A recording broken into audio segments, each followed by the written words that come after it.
কাশিয়ানির ওড়াকান্দি ঠাকুর বাড়ি যাওয়া যায়। যৌবনকালে ইচ্ছা করলে ভাঙ্গার থেকে বাইসাইকেল চালাইয়া ইস্তেমার ময়দানে যাওয়া যায়, সরমুনের ময়দানে যাওয়া যায়। যৌবনকালে ইচ্ছা করলে প্রত্যেক সপ্তাহে হিন্দুদের সাথে দূর সফরে যে একটা পূজা পাঠে অংশগ্রহণ করা যায়। যৌবনকালে ইচ্ছা করলে প্রত্যেক মাসে মুফতি আব্দুল গফফার সাহেবের কি বলা হয় নগরকান্দা ইসলাহি মজলিসে অংশগ্রহণ করা যায়। কথা বলেন যায় কি যায় না? যৌবনকালে অন্যায়ও বেশি করা যায়, ন্যায়ও বেশি করা যায়। এই যৌবনকালটা হলো জীবনের মূল সময়, মূল্যবান সময়। এইটা সম্পর্কে জিজ্ঞাসা করা হবে। বার্ধক্য এসে গেলে, বৃদ্ধ হয়ে গেলে এনি ম্যান এভরিবডি, প্রত্যেকটা মানুষের মন দুর্বল হয়ে যায়। গুনাহ করার এনার্জি থাকে না, গুনার কোনো শক্তি থাকে না। ঠ্যাং একটা কবরে চলে যায়, চাকা একটা পাংচার হয়ে যায়। দিনের বেলা আগে সূর্যের আলো কি বলা হয়, দিনের বেলা আগে চোখে এত পাওয়ার ছিল, দিনের বেলা আকাশে তারকা দেখতো। এখন বৃদ্ধ হয়ে যাওয়ার কারণে রাতের বেলা আকাশে চাঁদটা দেখতে পারে না। যৌবনকালে লোহা খাইলে পানি হয়ে পিছন দিয়ে বেড়ে যাইতো, বৃদ্ধ হয়ে যাওয়ার পরে এখন পানির মতো কোনো খাবার খাইলে, পানি যাও খাইলেও যেমন খায় তেমনই পিছন দিয়ে বেরোয় যায়, পেটে শক্ত হয় না। কথা কন ঠিক কি ঠিক না? এ হলো যৌবন আর বার্ধক্যের পার্থক্য। কাজেই তোমার যৌবনকালের হিসাবটা একটু দিয়ে যাও। যৌবনকালে যা একবার শোনা হয় তা ভোলে না, আর বৃদ্ধ হয়ে গেলে 50 বার শুনলেও মুখ মনে থাকে না। আন মালিকি মিন আইনা ইকতাসাবা ফিমা আনফাকা। 3 নম্বর প্রশ্নের জবাব না দিয়া একজন ফরদে বাশারের সামনে বাড়তে পারবে না। 3 নম্বর হলো আন মালিকি মিন আইনা ইকতাসাবা ফিমা আনফাকা। এই কথাগুলো বহুবার শুনেছেন। জবানের পার্থক্যের কারণে কখনো কখনো কোনো কথা অন্তরের মধ্যে জায়গা পায় বেশি।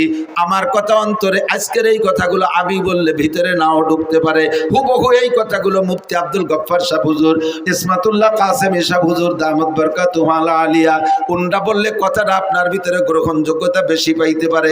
বড় মানুষের কথা বলছে, আবার আমাদের থেকে ছোটরা কথাগুলো শোনায় গেছে, আপনি গুরুত্ব দেন নাই। হয়তোবা আমার মুখের কথাটা আপনার মধ্যে হিট করতে পারে, এই জন্য পুনরাবৃত্তি করি। আল্লাহ বলেন ওয়াযাক্কির ফা ইন্নাদ যিকরা তানফাউল মুমিনিন। একই কথা বারবার বলো। কালকের কথাটা অন্তরে ঢোকে নাই, আজকেরটা অন্তরে ঢুকে বসতে পারে। 3 নম্বর ইমিগ্রেশন কিয়ামতের ময়দানে 3 নম্বর প্রশ্ন, আন মালিহি, মাল সম্পর্কে জিজ্ঞাসিত হবেন। মাল সম্পর্কে জিজ্ঞাসিত হবেন, কে কোত্থেকে কত টাকা ইনকাম করছো, জবাব দিয়ে যাও। মাল সম্পর্কে 2টি জিজ্ঞাসা, ফিমা আনফাকা মিন আইনা ইকতাসাবা ওয়া ফিমা আনফাকা। মাল কোত্থেকে কামাই করছো বলে যাও, আর কোথায় খরচ করছো বলে যাও। উভয়টাই আমার কাছে বলতে হবে। ইনকাম ভালো কিন্তু খরচ ভালো না, এটাও অন্যায়। আবার ইনকাম খারাপ কিন্তু খরচ ভালো, এটাও আল্লাহর কাছে গ্রহণযোগ্যতা পাবে না। কথা বলেন ঠিক কি ঠিক না? জিজ্ঞেস করছে, এই আব্দুল মালিক, তোমার ইনকামের অবস্থা কি বলো, আয় ব্যয় উভয়টাই বলো। আল্লাহ ব্যয়ের কথা পরে কই, আয়ডা শুনলি তুমি ব্যয় শুনতে চাবা না। আমার ইনকাম আজীব। বলো কিভাবে? শেষ রাত্রি উঠে তাহাজ্জুদের নামাজ পড়ছি, এরপরে 12 তাসবিহ পালন করছি, দোয়া করছি, মোনাজাত করছি, ফজরের আজান দেশে ঘরে সুন্নাত পড়া সুন্নাত ঘরে পড়া সুন্নাত, এবং সূরা কুলিয়া এবং কুলহু দিয়ে পড়া সুন্নাত। এভাবেই সারা জিন্দেগি আমল করছি। ফজরের নামাজ জামাতে পড়া 2.5 ঘন্টা দাওয়াতের মেহনত করছি মহল্লায়। কাজগুলো শুনেন কেমন সুন্দর আব্দুল মালিকের। এরপরে ইশাকের নামাজও পড়ছি, তারপরে বাসায় আইসা আধা পারা কোরআন শরীফ তেলাওয়াত করছি। এরপরে স্ত্রী যা রান্না করছে সুন্নতি তরিকায়, বাল বাচ্চা নিয়ে এক দস্তারখানে এক প্লেটে বসে খানা খাইছি। খানা খেয়ে এরপরে রিক্সা ভ্যান খান নিয়ে বেরোইছি। রাস্তায় বেরোনোর পরে যাকে পাইছি, যেই বলছে প্রস্তাব দিয়েছে তাকে উঠেছি, কোনো ভাড়া টাড়া কন্ট্যাক্ট করি নাই। নেমে যাওয়ার পরে খুশি হয়ে যা দিয়েছে তারপর কনাত করেছি। যখনই জোহরের আজান দিয়েছে আর প্যাডেল মারি নাই, যাত্রীদের সাথে কন্ট্যাক্ট করতাম, বাইরে তোমার গন্তব্যে পৌঁছে দেব, তবে আজান হইলে কিন্তু নামাজ না পড়ে আর একটা কদম সামনে বাড়বো না। এমন করে আল্লাহ সারা জিন্দেগি নামাজের মধ্যে কোনো ত্রুটি করি নাই। আজান হইলে আর ভ্যান চালাই নাই। মাগরিবের নামাজ পড়া পাইলে অ্যাক্টিভ দিছি, না পাইলে বাসায় চলে আসছি। ঈশার নামাজ পড়ে সূরা ওয়াকিয়া পড়ছি, এরপরে সূরা মুলুক পড়া, এরপরে বাচ্চাদেরকে নিয়ে দস্তারখানে খানা খেয়া আল্লাহ ওযু সহকারে বিছানায় পিঠ দিয়েছি। বলো আল্লাহ, আমার ইনকামের মধ্যে ত্রুটি কোন জায়গায়? আল্লাহকে golden plus thank you, welcome. তাল এদিকে সব তোমার জন্য দরজা খোলা, কিন্তু খরচ করছো কিভাবে এটা একটু সঠিক হয়ে চলে যাও। খরচের ব্যাপারে একটা সমস্যা আছে, ওই শনিবারে ব্যারাকের কিস্তিতে টাকাগুলো দিয়ে দিছি।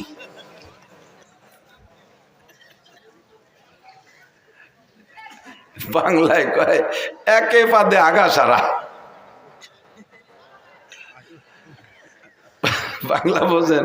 মাঝে মাঝে রাত তো বেশি হয়ে গেছে, একটু রস না দিলে অনেকের ঘুম এসে যায়। আমাকে ওই পাশে নড়াইল জেলার একটা থানা আছে নড়াগাতি, আর বলবো না পরিচয়, আবার এই নড়াগাতিরাই শুনবেন আবার ইউটিউবে। সেদিন যে তাকে মধ্যেও কই আইছি ভাই নাই, বহু আগে ব্রিটিশ পিরিয়ডে ওই এলাকাতে প্রচুর হিন্দু মুসলমানও আছে। তো হিন্দু মুসলমান যুবকরা বিকেলবেলা ওখানে একটা জায়গা আছে, একটা স্পট, বসে বসে খোঁজ গল্প করে, এই খেলাধুলা করে, আনন্দ ফুর্তি করে।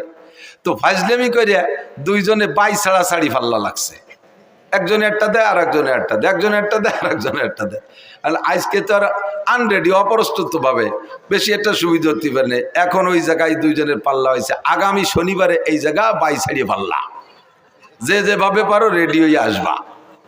এই আটে কাড়াও দেশে ডেরা পিঠে যে অমুক জায়গায় এই হবে, এ কি কোয়ার মতো জিনিস? জীবনে ঘোড়া ডাবল দেখছে, আড়িয়ে নাড়ই দেখছে, কত খেলা দেখছে, কিন্তু এত আর কেউ শোনে নাই কোনোদিন। এ শুনে দর্শক হয়েছে সেই হারে, মাঠ ভরে গেছে দুইজনে দুই চেয়ারে। তো মুসলমান যেটা সে যাই প্রত্যেকেই রেডি হয়েছে যাতে গ্যাস বেশি হয় পেটে। তো মুসলমান যেটা সেটা যাইয়ে খাইছে যত আদা চাবাই নিয়ে সুলা বাদাম এক চাবানিতে গিলে ফেলাইছে, ভালো হয়ে ফেসে খাই নেই। আর ও যেভাবে পারছে রেডি হয়েছে। আর আইসে দুইজনে দুই চেয়ারে বসা লোক তো দেখতেছে, হিন্দুটা এসে মুসলমানটার মুখির উপরে একটা মারি দিয়ে চলে গেছে। শর্ত হলে মুহি মারতে হবে। ও তিনটে মারিয়ে দিয়ে গেছে, মুসলমান একটাও মারে না। এখন প্রায় তকবির শুরু হয়ে যাবে হিন্দুর পক্ষে, জয় জয়। এর মধ্যে কইতেছে বসো এবার আমি হবে। ও যাইয়া কাপড় সরাই ওর মুহি মারিয়ে দিয়েছে। আউলাখের একেবারে যত সোলার কাঁচা বাদাম সব বার হয়ে গেছে একবারে। এর নাম হলো আয়ে পাদে আগা ছাড়া।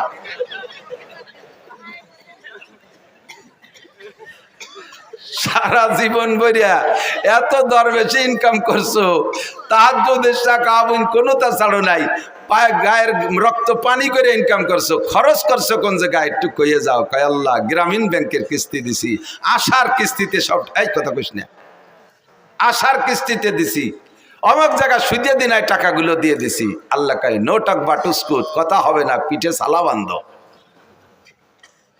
তেল মাখাও যাতে বাড়ি স্লিপ করে। তোমার আল্লাহ আমার ইনকাম সম্পর্কে তুমি ও জায়গা হাত দিও না, খরচটা কিভাবে আছে এটা একটু শুনে নাও। এই শুনলি তুমি আর কদিক জাতি চাবা না, কও তাই খরচই আগে কও। আল্লাহ প্রত্যেক বছর জাকাত পাই টু পাই আদায় করছি, প্রতিবেশী কত মানুষের যে ঘর বাড়ি বানায় দিছি তার ঠিক নেই, কত মানুষের মেয়ের বিয়েতে সম্পূর্ণ খরচ আমি দিয়ে দিছি। এরপরে কুরবানি দিছি হাটের সবচেয়ে বড় গরু, জাকাত তো দিয়েছি, বছরে প্রত্যেকবার এক একটা উমরা করছি, হজ করছি 5 বার। শুনিও আমার ইনকামের খরচের বিষয়। এরপরে কত মানুষে যে আমার টাকা দিয়ে তবলিগি পাঠাইছে ঠিক নাই, আর মাদ্রাসার মসজিদও আমার করে দেয়া, উত্তর বাসের বিল্ডিংও আমার করে দেয়া। লাস্টের শেষবার যখন হজে গেছি আল্লাহ যাইয়ে দেখি যে কাবা ঘরের গিলাপ দেবে, সে জায়গাও শুনিয়া ও জায়গা 10 লাখ টাকা দিয়ে আসছি। তুমি কও আমারে কিভাবে ঠেকাবা? আল্লাহ কয় তুমি কি চাকরি করতে? কয় এই চাকরি করতাম। বেতন কত ছিল? 25,000। তা 25,000 টাকা বেতনে তুই এত তাতে টাকা বালি কোন জায়গা? তাই ক এতটা করতে টাকা বালি কোথায়? কয় রাস্তায় দাঁড়াইতাম, ট্রাকের সাথে একটু মুসাফা টুসাফা করতাম, এইভাবে যে কোনো একটা সেল একটা ব্যবস্থা। তুমি ওদিকে হাত দিও না, দাও এই পাশ কত সুন্দর। আল্লাহ কয় পাছায় সালাবান, ধুলাই হবে শয়তান। তোর সুদিয়া টাকা, তোর ঘুষিয়া টাকা, তোর হারাম টাকা দিয়ে আমার কাবা ঘরে দিলাম দিছিস। আমার দিন তোর মতো হারাম করের কাছে ঠিকানা। আমার দিন আমি চালাবো। ইউরিদুনা লিউতফিউ নূরাল্লাহি বিআফওয়াহিহিম আল্লাহু মুতিম্মু নূরিহি ওয়ালাউ কারিহাল কাফিরুন। আল্লাহু আকবার। আমার ধর্মের বাতি নিবানোর জন্য কেউ চেষ্টা কম করে নাই। ইহুদ নাসারা হিন্দু বৌদ্ধ খ্রিস্টান সকলেই আমার ধর্মের বাতি নিবানোর চেষ্টা করেছে। চিরাগের রাখেই জাতবার ফরুজাত কাছে কাস্তাব জানাদের শেষ বসুজাত। ধর্মের বাতি নিবানোর বহুজনের চেষ্টা করেছে, আমার ধর্মের বাতি আমি জ্বালাইছি, আমার ধর্মের বাতি জ্বালানো বাতি তেল আমি দেই। ওই বাতিরে নিবাইতে আসলে তার দাড়ি মুখ মাথা সব পড়ে আগুনের সরকার হয়ে যায়। আমার ধর্মের বাতি কেউ নিবাইতে পারে নাই, পারবেও না।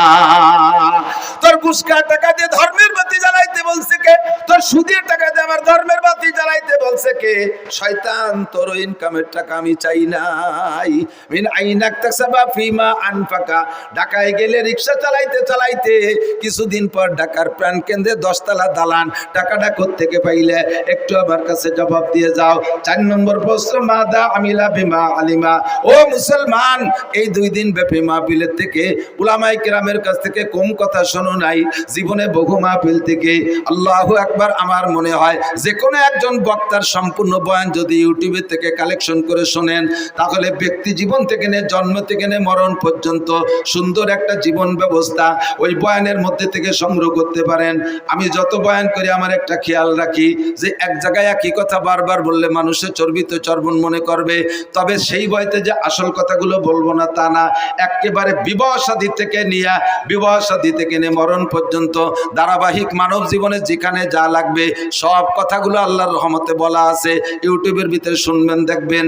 আদর্শ মুসলিম পরিবার সদস্য হুজুরের লেখা একটা বই আছে, বইয়ের মধ্যে যা আছে আমার বয়ানের মধ্যে হুবহু তাই আছে।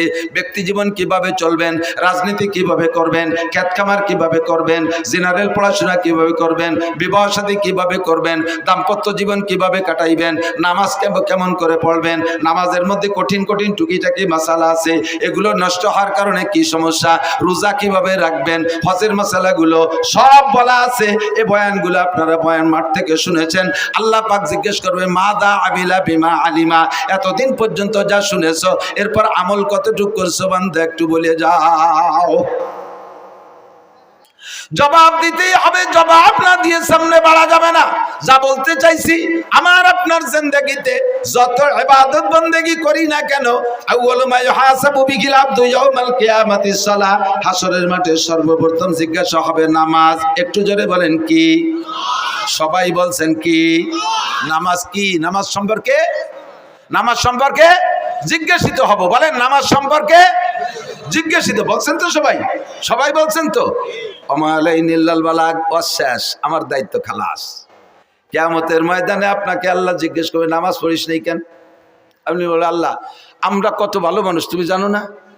এই হুজুরকে ডাকিয়ে নিয়েছি মোটা টাহাই দিয়ে, এত বড় বড় হুজুর, আল্লাহ মাতু দাঁড় কুমকুমাতু নারকেলা গাছের থোড়, হাওড়ার ব্রিজ, তাল গাছের গোড়া, বাজারের মোড়া, রইসু শায়াতিন, আন্তর্জাতিক গতি সম্পন্ন কত তাই দিয়ে পোস্টার ভরি ফেলাইছে।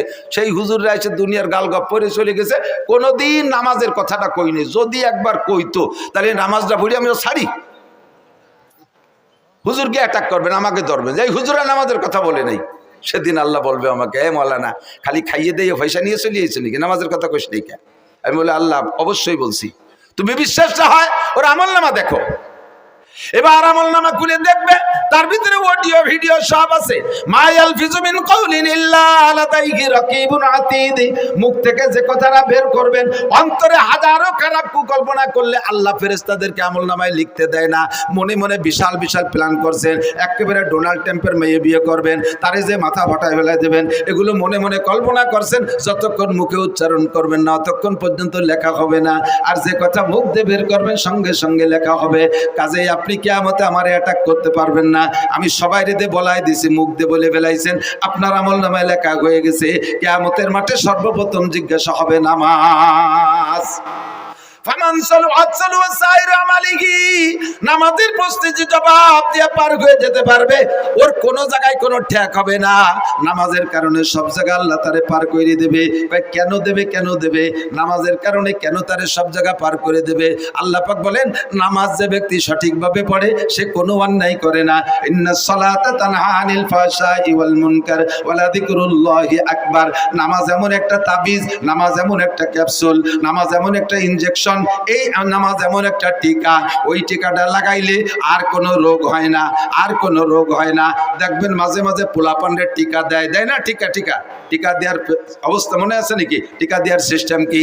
যে বাড়ি টিকা দেবে ওই বাড়ির সামনে বড় একটা ব্যানার টানায়, আছে না? আগে মাইকিং করে দেয়, অমুক মহিলা মেম্বারের বাড়ি টিকা দেওয়া হবে, অমুক ওয়ার্ড চেয়ারম্যানের বাড়ি টিকা দেওয়া হবে, অমুক মেম্বারের বাড়ি টিকা দেওয়া হবে, এইভাবে মাইকিং করে যায়। এরপরে যেদিন টিকা দেয় দেখবেন সেদিন বাড়ির সামনে একটা হলুদ ব্যানার টানানো থাকে। ওই হলুদ ব্যানারের ভিতরে কি কি আছে তা কি মনে আছে? দেখবেন হলুদ ব্যানারের মধ্যে গোল একটা বৃত্ত আছে, আছে? বৃত্তের মাঝখানে ছোট্ট একটা বাচ্চার ছবি আছে, আছে? এবার ওই বৃত্ত ভেদ করে দেখবেন 5টা অথবা 6টা তীর আছে, আছে না? সব মিলে এর তর্জমা কি? এই ব্যানারটা হলো দুনিয়া, আর মাঝখানে যে গোল বৃত্ত এইটাই বাচ্চার হায়াতের এরিয়া, বাচ্চার হায়াতের এরিয়া। এই হায়াতের এরিয়া সীমানা ভেদ কইরা এই দুনিয়ার থেকে 6টা রোগ আছে ওর দিকে যাইতেছে। জন্ডিস আছে একটা রোগ, যদি ওর মধ্যে ঢোকে, এরপরে পোলিও একটা রোগ আছে, যদি ওর মধ্যে ঢোকে, হায়াতের বৃত্ত ভেদ কইরা একবার ঢুকে পড়লে দুনিয়ার কোনো ডাক্তার ডাইতার চিকিৎসা করা ওর মরণ অনিবার্য। ক্যান্সারের একটা জার্ম আছে, এইটা যদি ওর মধ্যে ঢোকে তাহলে ওর মরণ অনিবার্য। এই 6টা রোগ মানে 6টা তীর মানে 6টা রোগ। এবার হায়াতের বৃত্ত ভেদ করে বাচ্চার দিকে 6টা তীরে 6টা রোগে আক্রমণ করতেছে। এবার ডাক্তাররা গবেষণা করে দেখছে এই রোগগুলো যদি দেহের মধ্যে ঢুকে যায় তাহলে আর চিকিৎসা হবে না, কাজে এই রোগের আগে প্রতিরোধ করতে হবে। এই প্রতিরোধের জন্য একটা টিকা তৈরি করছে, যেই টিকাটা নিয়মতান্ত্রিক ভাবে কয়েক মাস যাবত দিলে ওই 6টা রোগ তার মধ্যে ঢুকতে পারে না, 6টা রোগ ঢুকতে পারে না। সেম কোয়ালিটি এই দুনিয়া, বিশাল দুনিয়া, এর ভিতরে থেকে আমার দিকে আমার হায়াতের একটা এরিয়া আছে, হায়াতের এরিয়া বাউন্ডারি ভেদ করে আমার দিকে রোগগুলো ঢোকার চেষ্টা করতেছে 6 দিক দিয়া। জোরে বলেন কয় দিক দিয়া? 6 দিক দিয়ে। ব্যক্তি জীবন, পারিবারিক জীবন, সামাজিক জীবন, অর্থনৈতিক জীবন, রাজনৈতিক জীবন, আন্তর্জাতিক জীবন। ব্যক্তি জীবন দিয়ে রোগ, পারিবারিক জীবনের রোগ, সামাজিক জীবনের রোগ, অর্থনৈতিক জীবনের রোগ, রাজনৈতিক জীবনের রোগ, আন্তর্জাতিক জীবনের রোগ। এই 6টা রোগ আমার দিকে ঢোকার চেষ্টা করে। এই 6টা রোগ যদি ঢোকে তারপরে হাজার হাজার রোগ ভিতরে তৈরি হয়, হাজার হাজার রোগ তৈরি হয়। এবার এই 6টা জীবনের রোগকে ঠেকানোর জন্য আল্লাহ পাক একটা টিকার ব্যবস্থা করেছেন। ওই টিকাটার নামই হলো নামাজ। আল্লাহ বলেন আকিমিস সালাতা তারাফাইন নাহারি ওয়া যুলাফাম মিনাল লাইল ইন্নাল হাসানাতি ইউযহিবনাস সাইয়্যাত যালিকা যিকরা লিয-যাকিরিন।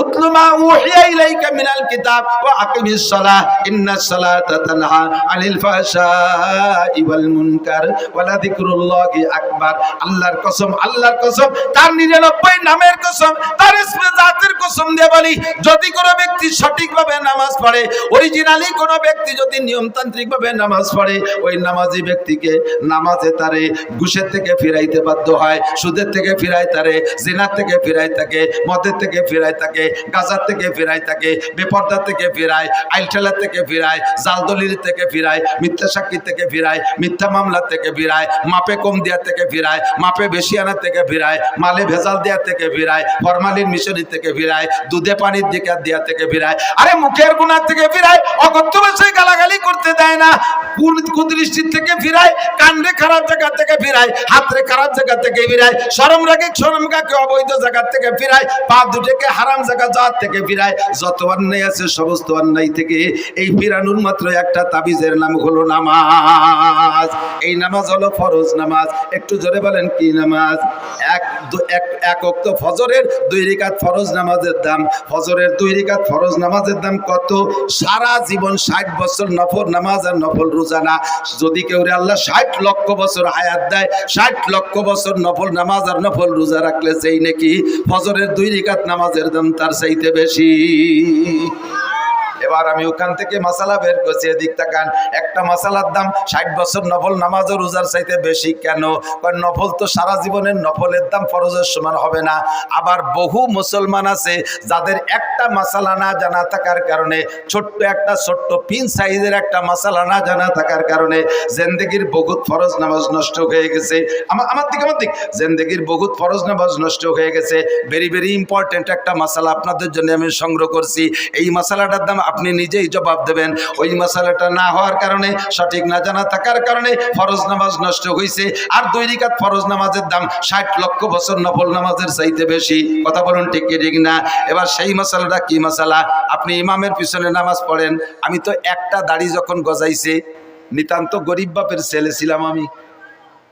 এখনো পর্যন্ত আমার আব্বার রেখে যাওয়া যা আছে তার থেকে 1 ইঞ্চি জমিও আমি ভাগে পাইনি। আব্বার ইনকাম থেকে আমি একখান ভাঙ্গা টিন, একখান ফুটো থালও ভাগে পাইনি। ছোট্ট একটা সংসারের আমরা সন্তান ছিলাম। আমার আব্বা গরিব মানুষ, কৃষক ছিলেন।